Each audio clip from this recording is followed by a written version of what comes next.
Bonjour à tous, c'est le coach Boissia, c'est Ligne Transformation Coach, en mission pour accompagner mes reines, mes mamans par excellence dans le processus de restauration, dans le voyage vraiment de guérison, bien sûr, en passant de l'intérieur vers l'extérieur. Je vous aide en fait justement à quitter non seulement de la situation négative et la positive, mais également je travaille sur le mindset, je travaille sur le bien-être, je travaille également sur en fait, 360 jours 360 degrés pour devenir ta meilleure version. C'est la transformation que tu subis lorsque tu travailles avec ta Mind Shift Queen. Aujourd'hui, en fait, j'ai un message prophétique, un message profond que j'aimerais adresser à nos rois. Ça fait un moment que je n'ai pas parlé à nos rois, n'est-ce pas? Et quand je reçois, j'aime bien partager, en fait. Il faut mettre, en fait, les choses à clair. Il faut repartir vers la base. Il y a une discussion au début, en fait, et on a eu cette discussion dans le Bible Study aujourd'hui, après le culte. Et j'aimerais partager cela avec vous, en fait. Et tirer en fait la sonnette d'alarme et dire en fait que tant qu'on ne repartira pas vers la base, tant qu'on ne remettra pas de l'ordre en fait dans les choses, on continuera toujours à avoir les problèmes qu'on a partout dans les sociétés, dans nos relations, dans nos familles, etc. Donc, de quoi il s'agit? On a eu une discussion qui disait en fait que depuis le début de la création, c'est une discussion qui n'est pas aujourd'hui, qui n'est pas de nos jours en fait, qui n'est pas nouvelle. Depuis le début de la création en fait, lors de la chute, on accuse toujours la femme d'avoir été celle qui a donné la pomme à Adam. D'accord? Toi et moi, nous sommes convenus d'avoir lu dans la Bible en fait et tout le monde en parle. Mais aujourd'hui en fait, une erreur dont on ne parle pas souvent, une erreur, très grande erreur qu'Adam a commise et que beaucoup d'hommes continuent de commettre en fait, c'est d'avoir refusé la responsabilité. Oui. De quoi il s'agit? Qu'est-ce que Adam aurait dû faire en fait? D'abord, je repars depuis le début de la hiérarchie normale, la hiérarchie naturelle. C'est de dire en fait qu'il y a Dieu, l'homme, la femme et le reste de la famille de la société.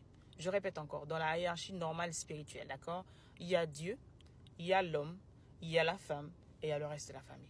Mais la société dans laquelle on est en fait aujourd'hui, les choses sont up and down en fait. Raison pour laquelle on a des familles d'accord qui ont deux têtes. Des femmes qui pensent qu'elles doivent être à la tête de la famille alors qu'elles ne sont pas supposées être à la tête de la famille. D'accord? Même si tu es maman célibataire aujourd'hui, il faut comprendre que ta place n'est pas, tu n'es pas supposée être à la tête de la famille en fait. Tu es supposé avoir quelqu'un, tu es supposé être sous le couvert, sous la couverture, sous la gouverne de ton roi, d'accord, qui est lui-même régi en fait, contrôlé en fait sous le leadership en fait du Christ. Mais aujourd'hui en fait, la raison pour laquelle il y a beaucoup de problèmes, il y a beaucoup de désharmonie, il y a beaucoup de déséquilibre, parce que justement beaucoup d'hommes ont perdu leur leadership spirituel. Je m'explique. Depuis en fait la création, lorsque la conversation d'Adam et Ève devait être quoi? Adam a mangé la pomme, qu'est-ce qu'il a dit? Il a dit à Dieu, quand tu as dit qu'est-ce qui s'est passé, il a dit c'est la femme que tu m'as donnée. Combien d'hommes aujourd'hui en fait accusent leur femme de mal fonctionnement de la famille, même dans notre société africaine, lorsque les enfants réussissent et ne réussissent pas, on dit ah c'est ta mère. Lorsque l'enfant en fait il devient il ne réussit pas dans la vie, c'est la femme. Lorsqu'il y a quelque chose de mal, généralement c'est la femme. Je dis encore, chacun de nous a son rôle à jouer, d'accord? On parlera de la femme dans notre moment, son rôle. Vous savez que je parle beaucoup de ça dans Eve Academy, c'est vraiment le moteur d'apprendre la femme à guérir, etc.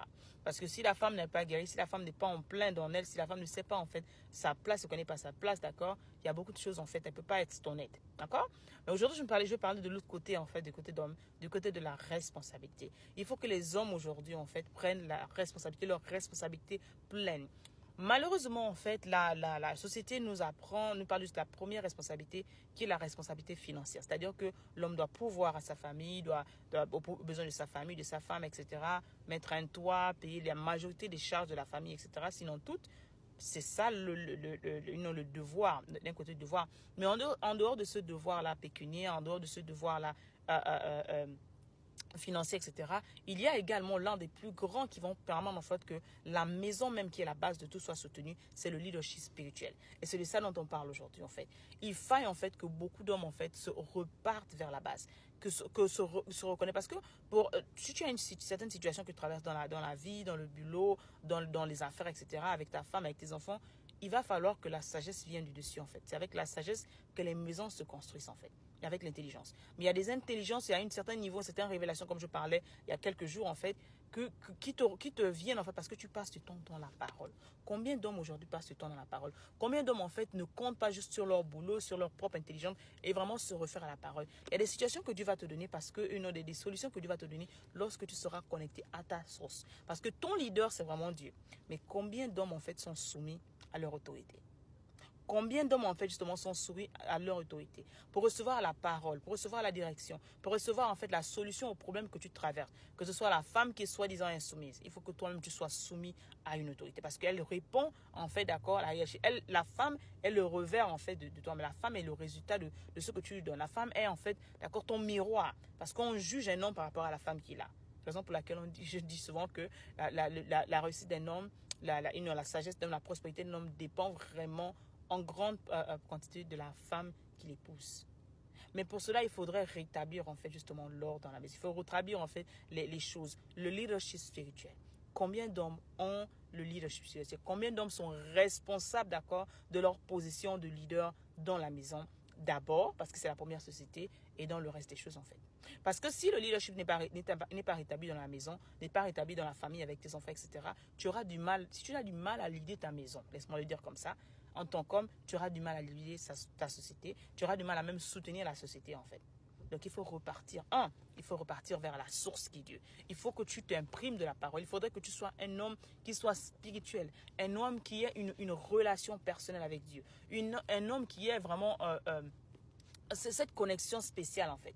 2, il faudrait que dans l'église, d'accord, si tu n'as pas encore, je te conseillerais de trouver une église, de trouver un centre, d'accord, de prière dans lequel tu vas rechercher des groupes d'hommes qui sont matures, c'est-à-dire que des personnes en fait qui sont déjà à un autre niveau ou là où tu es, niveau spirituel surtout. Des personnes qui sont mariées, si tu es une personne qui aspire à être mariée ou tu es un jeune marié, tu dois avoir comme ami des hommes, des couples qui ont déjà 10 ans, 15 ans, 20 ans de mariage. Pourquoi c'est important? Parce que tu as besoin de leaders, tu as besoin de mentors. Ces personnes-là vont te servir de mentors. Ces personnes-là vont t'aider. Ces personnes vont te donner des conseils. Parce qu'il y a des erreurs, en fait. Le rôle du mentor, c'est quoi? C'est de t'aider à éviter de faire les mêmes erreurs qu'il a commises, en fait. Et ça te raccourcit les choses. Ça permet que... Il va te dire, par exemple, beaucoup, en fait, deal avec l'infidélité. Beaucoup deal avec l'infidélité. Il va te dire, mon gars, moi, j'ai été infidèle un jour dans ma vie où j'ai voulu le faire et j'ai vu les conséquences que ça a créé pour mon couple en fait. J'ai failli divorcer, j'ai fait tellement de choses. Il va te parler des conséquences en fait de ce que tu veux faire, du péché que tu veux commettre. Il va te parler en fait des erreurs qu'il a commises, comment peut-être il a eu du mal. Parce que moi j'aime beaucoup le pasteur Kenneth Copeland, c'est le pasteur de notre église et qui racontait comment en fait au début il avait du mal à aimer sa femme. Pourquoi? Parce qu'il venait en fait de background qui venait en fait, il n'a pas eu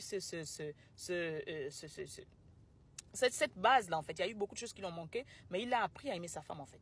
Il a appris à aimer sa femme, il raconte son histoire, il raconte son vécu. À travers cela, en fait, aujourd'hui, il enseigne aux hommes de l'église, il enseigne aux hommes, en fait, comment vraiment être le bon leader, comment vraiment adorer, comment vraiment prendre soin de la reine, la fleur du jardin, en fait. Parce que la femme va te donner ce que tu donnes. La femme va te reproduire, en fait, ce que tu donnes, sinon mieux. Mais beaucoup, en fait, ont oublié le leadership spirituel, n'ont pas ce leadership spirituel.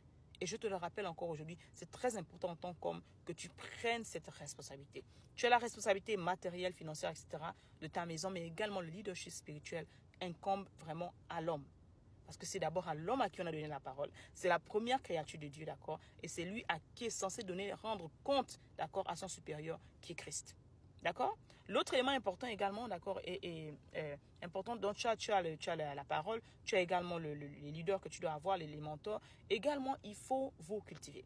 Le leadership vient justement, non seulement en passant la parole, en développant sa relation avec Dieu, en ayant un mentor dans sa vie, mais également en se cultivant. Il y a des choses que tu vas apprendre en te cultivant. La parole nous dit, mon peuple périt par manque de connaissances.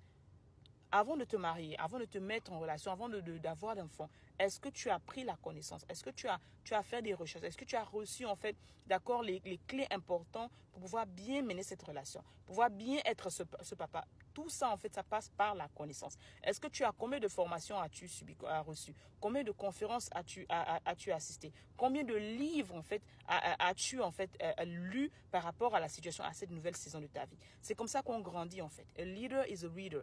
Beaucoup en fait, ils n'ont jamais investi en eux. Beaucoup, en fait, ils se sont peut-être mariés à quelques années. C'est la même connaissance qu'ils ont de leurs grands-parents. C'est cette même connaissance qui perpétue, en fait. Aujourd'hui, nous sommes à un ère où la connaissance est importante. La connaissance est même versée là, comme on peut dire. Mais c'est à toi d'aller chercher cette connaissance. C'est à toi de payer le prix. C'est simple, en fait. Tu payes le prix de l'ignorance, qui est un prix plus élevé que tout, en fait, ou tu payes le prix de la connaissance pour libérer ta famille. C'est ça, un leader. Un leader, d'accord, il accepte, d'accord, qu'il est sous la domination de quelqu'un. Un leader, il accepte qu'en tant